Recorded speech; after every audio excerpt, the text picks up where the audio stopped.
Good morning बच्चों। चलिए आज हम लोग ऑनलाइन क्लास स्टार्ट करते हैं। ठीक है, स्टार्ट करने से पहले जो हम लोगों ने पिछला वीडियो देखा था है ना, उसमें रेगिस्तान का, वाटर का, जो पोलर रीजन है वहाँ का, और साथ ही साथ जो आइसलैंड है, ठीक है, वहाँ पर पाए जाने वाले जो फूड चैन होते हैं है ना, जो खाद्य श्रृंखला होता है, उसके बारे में पढ़ा था। आज हम लोग चलिए आगे पढ़ते हैं। We have seen that our earth is very vast and organisms live on it in varying condition। देखिए बच्चों, यहाँ पर बताया जा रहा है कि है ना, हमने देखा कि हमारी जो पृथ्वी है वो बहुत बड़ी है। ठीक है, वेस्ट VAST यानी कि बहुत बड़ा है। And organism live on it in varying condition. Varying condition means होता है भिन्न भिन्न प्रकार की परिस्थितियाँ। ठीक है, यानी कि हमने देखा कि हमारी जो पृथ्वी है वो बहुत बड़ी है ना, और उस पर विभिन्न प्रकार की परिस्थितियों में जीवधारी रहते हैं। आगे देखते हैं। In the example given above we have seen that all organism live in an environment where they get the 3 things essential for life. ठीक है बच्चों, यहाँ पर बताया जा रहा है कि ऊपर दिए गए कुछ उदाहरणों से है ना, हमने देखा कि प्रत्येक प्रकार के पर्यावरण में जीवधारी रहते हैं यदि वहाँ उन्हें जीवन के लिए है ना जो आवश्यक 3 चीज़ें हैं वो उनको मिलती हो। समझ में आया? यानी कि उदाहरण से हमने देखा कि प्रत्येक प्रकार के पर्यावरण में जीवधारी रहते हैं यदि वहाँ जीवन जीने के लिए 3 आवश्यक चीज़ें मिलती हों। ठीक है, चलिए आगे देखते हैं। The place where living being live and reproduce is called their habitat.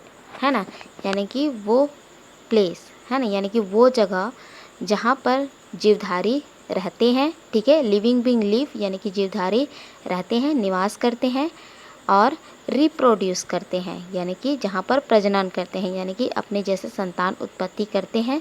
ठीक है, वो क्या कहलाता है? देयर हैबिटेट यानी कि उनका प्राकृतिक निवास कहलाता है। ठीक है बच्चों, समझ में आया? यानी कि जहाँ जीवधारी रहते हैं और प्रजनन करते हैं है ना, उन्हें उनका आवास कहते हैं। चलिए आगे देखते हैं।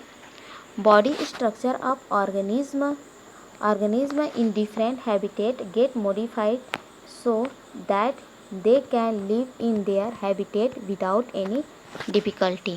ठीक है बच्चों, यहाँ पर बताया जा रहा है कि body structure of organism is different habitat gate modified यानी कि बदल देना है ना, यानी कि ढल जाना। तो देखिए बच्चों, यहाँ पर बताया जा रहा है कि विभिन्न प्रकार के आवासों में रहने वाले जीवधारियों के शरीर की जो रचना होती है ना, वो इस प्रकार से ढल जाती है कि वो अपने आवास में है ना बिना किसी कठिनाई के, ठीक है, जीवित रह सकते हैं। ठीक है, बिना किसी डिफ़िकल्ट के वो जीवित रह सकते हैं। आगे देखते हैं। This is called adaptation. This is called adaptation यानी कि ये अनुकूलन कहलाता है। ठीक है, इसे अनुकूलन कहते हैं। अडेप्टेशन मीन्स अनुकूलन होता है। चलिए आगे देखते हैं। फॉर एग्जाम्पल, उदाहरण के लिए, organism living in a desert can survive on very little water and they can tolerate very hot weather. ठीक है, एग्जाम्पल के लिए यहाँ पर दिया गया है कि रेगिस्तान में पाए जाने वाले जीवधारी, ठीक है, यानी कि उदाहरण के लिए रेगिस्तान में रहने वाले जो जीवधारी होते हैं वो बहुत कम पानी से गुजारा कर सकते हैं और बहुत अधिक गर्मी सह सकते हैं। ठीक है बच्चों, यहाँ पर देखिए लिखा है टॉलरेट वेरी हॉट वेदर। क्या लिखा है? टॉलरेट वेरी हॉट वेदर यानी कि बहुत अधिक गर्मी को वो सह सकते हैं। ठीक है, चलिए आगे बढ़ते हैं। Animals living in Arctic region have a lots of hair on their body. ठीक है, and can tolerate very cold weather. देखिए बच्चों, वे एनिमल्स है ना जो आर्कटिक रीजन में रहते हैं उनके शरीर पर घने बाल पाए जाते हैं। ठीक है, लॉट्स ऑफ हेयर यानी कि बहुत अधिक बाल, कहने का मतलब घने बाल पाए जाते हैं, और वे क्या कर सकते हैं? वेरी कोल्ड वेदर यानी कि बहुत अधिक सर्दी को सह सकते हैं। क्या कर सकते हैं? बहुत अधिक सर्दी को सह सकते हैं। आगे देखते हैं। Once an organism get adapted to a certain habitat then in can not survive in a different habitat. ठीक है बच्चों, यहाँ पर बताया जा रहा है कि जब किसी जंतु का शरीर, ठीक है, किसी प्रकार के विशेष, है ना, आवास के लिए अनुकूलित हो जाता है, तब वह अन्य किसी प्रकार के आवास में जीवित नहीं रह सकता। ठीक है बच्चों, समझ में आया? यानी कि जो जहाँ पर अनुकूलित होता है वो वहाँ पर जीवित रह सकता है। ठीक है, उसको दूसरे जगह ले जाने से, ठीक है, वो जीवित नहीं रह सकता। चलिए आगे देखते हैं। Organism around us cannot survive in a desert or in the Arctic region। ठीक है, यहाँ पर देखिए क्या लिखा है कि जो ऑर्गेनिज्म अराउंड अस है, यानी कि हमारे आसपास के जो जीव जंतु हैं, है ना, वो रेगिस्तान में और आर्कटिक रीजन में जीवित नहीं रह सकते हैं। Similarly organism living in the desert और in the Arctic region can not survive in our habitat. ठीक है बच्चों, आगे लिखा है कि वैसे ही, है ना, यानी कि सिमिलरली, है ना, इसी प्रकार क्या होता है कि जो रेगिस्तान या आर्कटिक प्रदेश में रहने वाले जीवधारी हैं वो हमारे आवास में नहीं रह सकते। ठीक है बच्चों, समझ में आया? यानी कि हमारे आसपास में रहने वाले जो जीवधारी हैं वो रेगिस्तान या आर्कटिक प्रदेश में जीवित नहीं रह सकते, और इसी प्रकार रेगिस्तान और आर्कटिक प्रदेश में रहने वाले जो जंतु हैं वो हमारे आवास स्थान में नहीं रह सकते। ठीक है, चलिए आगे बढ़ते हैं। You have seen that there are big difference in the body structure of plants and animals found on earth। ठीक है, आपने देखा कि हमारी पृथ्वी पर, ठीक है, हमारी जो पृथ्वी है वहाँ पर विभिन्न प्रकार के पर्यावरण में रहने वाले जो पौधे पाए जाते हैं, जो जंतु पाए जाते हैं, उनके शरीर की रचना में काफ़ी अंतर पाया जाता है। ठीक है बच्चों, समझ में आए? यानी कि हमारी पृथ्वी पर विभिन्न प्रकार के पर्यावरण में रहने वाले जो पेड़ पौधे होते हैं, जो जीव जंतु होते हैं, उनके शरीर की रचना में अंतर पाया जाता है। आगे देखते हैं। आगे लिखा है this differences are referred to as diversity in the living world. क्या लिखा है? Diversity in the living world. Diversity means होता है विविधता। ठीक है बच्चों, यहाँ पर बताया जा रहा है कि इस भिन्नता को, ठीक है, इस जो विभिन्नता है उसको क्या कहा जाता है? जीव जगत में विविधता कहते हैं। ठीक है, ये जो भिन्नता पाया जाता है उसको जीव जगत में विविधता कहते हैं। ठीक है बच्चों, लिविंग वर्ल्ड यानी कि जीव जगत होता है। चलिए आगे बढ़ते हैं।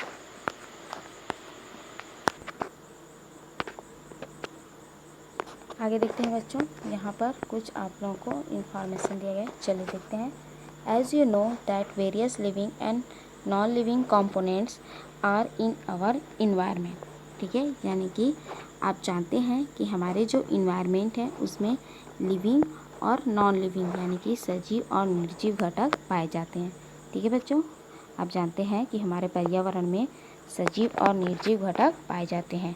We find good coordination among them, है ना, यानी कि हम जानते हैं कि उनमें एक गुड कोऑर्डिनेशन यानी कि एक अच्छा तालमेल पाया जाता है। ठीक है, यानी कि जो सजीव और निर्जीव होता है उसमें उन दोनों के बीच में, है ना, एमंग यानी बीच में एक अच्छा तालमेल पाया जाता है। आगे देखते हैं। Due to this balance we live in our earth without any difficulty. ठीक है, इससे पर्यावरण में बैलेंस रहता है और हम अपने पृथ्वी पर, ठीक है, बिना किसी कठिनाई के जीवित रहते हैं या फिर जीवन यापन करते हैं। इफ़ द बैलेंस, आगे देखिए, if the balance among various components and organism it disturb environment will be polluted and living being faces difficulty. देखिए बच्चों, यहाँ पर लिखा गया है कि if the balance among various components and organism it disturb. ठीक है, देखिए बच्चों, यहाँ पर लिखा गया है कि यदि उसके संतुलन में, है ना, यानी कि यदि प्रकृति के संतुलन में, ठीक है ना, विभिन्न कंपोनेंट्स के बीच यदि डिस्टर्ब हो जाता है, यानी कि डिस्टर्ब मतलब कुछ परेशानियाँ हो जाती हैं, है ना, यानी कि तालमेल यदि बिगड़ जाता है। समझ में आ रहा है बच्चों? यदि प्रकृति में संतुलन जो बना है ना, यदि उसमें उस संतुलन में, है ना, उस संतुलन बिगड़ जाता है तो इन्वायरमेंट विल बी पॉल्यूटेड, है ना, जो हमारा पर्यावरण है वो पॉल्यूटेड हो जाता है यानी कि प्रदूषित हो जाता है। आगे देखते हैं। And living being faces difficulty. ठीक है, यानी कि यदि तालमेल में, है ना, कुछ प्रॉब्लम आ जाती है ना, कुछ डिस्टर्ब आ जाती हैं, तो क्या होता है, पर्यावरण प्रदूषित हो जाता है और जो लिविंग बीइंग है यानी कि जो जीवधारी हैं उनको परेशानी का सामना करना पड़ता है। आगे देखते हैं। It is necessary for us that we should perform our duties and take the responsibility to the save our environment, wild animal and forest. देखिए बच्चों, यहाँ पर बताया जा रहा है कि इट इज़ नेसेसरी, ठीक है, हमें आवश्यक है कि हम अपनी जो ड्यूटीज़ हैं यानी कि जो कर्तव्य हैं उनको जिम्मेदारी से, ठीक है, करें। ठीक है बच्चों, समझ में आ रहा है? यानी कि हमारी जो कर्तव्य हैं उनको हम लोग जिम्मेदारी पूर्वक करें, ठीक है, और अपने पर्यावरण को, वाइल्ड एनिमल को और फॉरेस्ट को सेफ रखें यानी कि सुरक्षित रखें। चलिए आगे देखते हैं। So that a better coordination can be created among our family, है ना, society and environment for a peaceful life without disturbing the balance of nature. ठीक है बच्चों, यहाँ पर बताया जा रहा है कि ऐसा करके हम, है ना, better coordination can be created among our family. ठीक है, ऐसा करके हम क्या कर सकते हैं, हमारे फैमिली में, सोसाइटी में और इन्वायरमेंट, ठीक है, एक अच्छा तालमेल बिठा सकते हैं और पीसफुल लाइफ यानी कि एक शांतिपूर्ण, है ना, पीसफुल लाइफ यानी कि हम लोग एक शांतिपूर्ण जीवन जी सकते हैं बिना किसी, है ना, यानी कि जो प्रकृति है ना, उसको बिना किसी डिस्टर्ब पहुंचाए, ठीक है, उसके संतुलन को बिना हानि पहुंचाए हम लोग क्या कर सकते हैं, शांतिपूर्वक जी सकते हैं। ठीक है, शांतिपूर्वक जीवन यापन कर सकते हैं। ठीक है बच्चों, आज के लिए इतना ही। नेक्स्ट वीडियो में हम लोग आगे पढ़ेंगे। ठीक है, अपना जो साइंस का कॉपी हो उसको रेडी रखिए। ठीक है, नेक्स्ट वीडियो में हम लोग क्वेश्चन आंसर, ठीक है, क्वेश्चन आंसर लिखेंगे। तब तक के लिए थैंक यू, टेक केयर।